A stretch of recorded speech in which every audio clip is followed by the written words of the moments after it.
যাই হোক বাপ, অর্থ হইল আল্লাহর কোরআন থেকে সন্তানকে বঞ্চিত করেন না। বঞ্চিত আপনাদের কাছে অনুরোধ, এই যে কয়জন বসছেন, জোয়ান ভাই যারা বসছেন, ভাই আমার স্কুলে পড়েন, কলেজে পড়েন, কোনো অসুবিধা নাই, ঠিক আছে। নতুন করে আবার মাদ্রাসায় ভর্তি হতে পারবেন না, আমরাও জানি, কিন্তু কোনো একটু সময় বের করে আল্লাহর কোরআন সময় সুযোগ বের করে শেখা সম্ভব। শুক্রবারটা তো অবসর থাকে, বৃহস্পতিবার বিকাল থেকে তো অবসর থাকেন, শনিবারটা তো অবসর থাকেন, তো একটু আল্লাহর কালাম পড়েন কোনো একজন আলেমের কাছে, কোনো একজন মসজিদের ইমামের কাছে, কোনো একজন মাদ্রাসার ওস্তাদের কাছে, নিজে আলাদা একটু সময় বাইর করেন যে আমার মালিকের কোরআন আমি একটু শুনি, আল্লাহ তাআলার কালাম শুনি।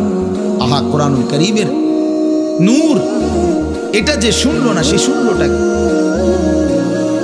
সে শিখলো কি, পড়লো কি, মজাই তো পাইলেন, কথা বলার মজাই তো হয় নাই।